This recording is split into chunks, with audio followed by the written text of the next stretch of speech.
In this video, I'm going to be showing you how to work on a gouache project. So you can see that I've got a semi-finished Batman painting there on the right, and I'm going to reactivate some of my gouache. Now, most of the colors I have here are Schmincke watercolor, and they came from pans, so they're just as willing to reconstitute. There's nothing that happens to them when they dry out. They come from pans, so you can reuse them just like this, but you should try to squeeze out just as much white as you're using because the white gouache has a harder time reconstituting. So the rest of the Batman figure has been painted, and you can see that with the elbow, the arm, the leg, everything. The cape on the other hand, and the fist on our right side, his left side is not finished. So I'm going to start by painting a little bit on his head because I feel like it can be intensified a bit more, and then I will do the cape and his fist. Here I've started by adding some violet, red, violet, white, and yellow to the mask, and I'm heightening the highlights and reflections on the mask. And you can do this with gouache in a way that you can't do this with watercolor because I can add light on top of dark and dark on top of light.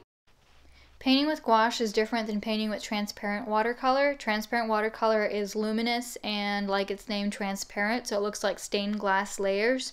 Gouache is opaque and it actually can look more like acrylic or oil or digital painting. I'm darkening up the bat logo now, and this is just a simple thing that you can do by using a more concentrated black, or in this case, gray black.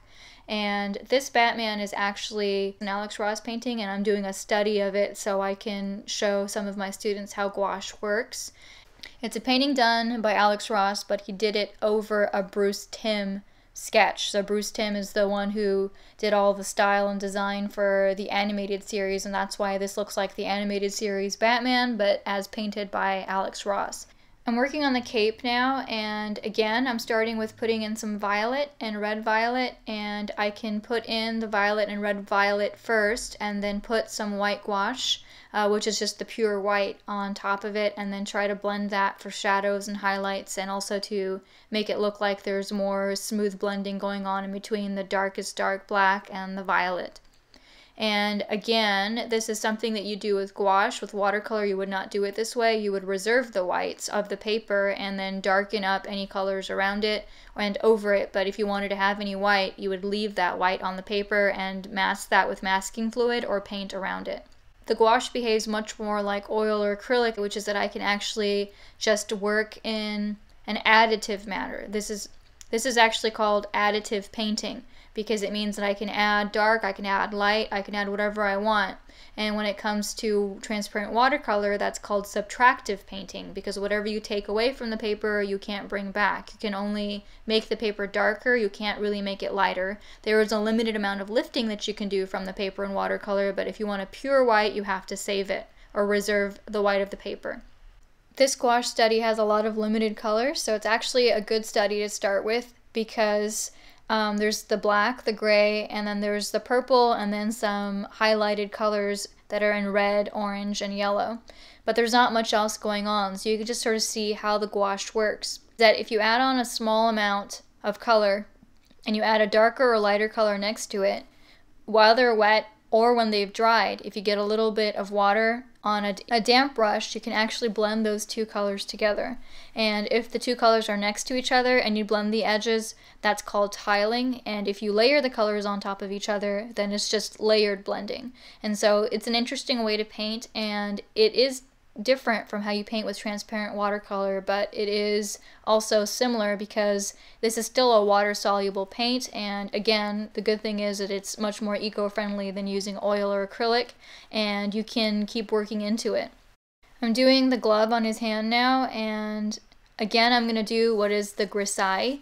So this is a very simple painting, so it's kind of silly saying that I'm doing a grisaille, but in essence that's what I'm doing. The grisaille is the underpainting that you do for something in a tonal value. So you can do it with black, or you can do it with sepia, or you could do it with a neutral tint or a neutral mix of shadow colors. But in essence, by coloring the different parts of his glove black, I'm going to go in after I've done that grisaille and add in the colors, which are all the non-value things that are going on. And it'll actually give me a value map, a tonal map, as to where to place my colors, so it's easier to do any kind of painting if you do have a grisaille, even though it does lengthen the process of your painting.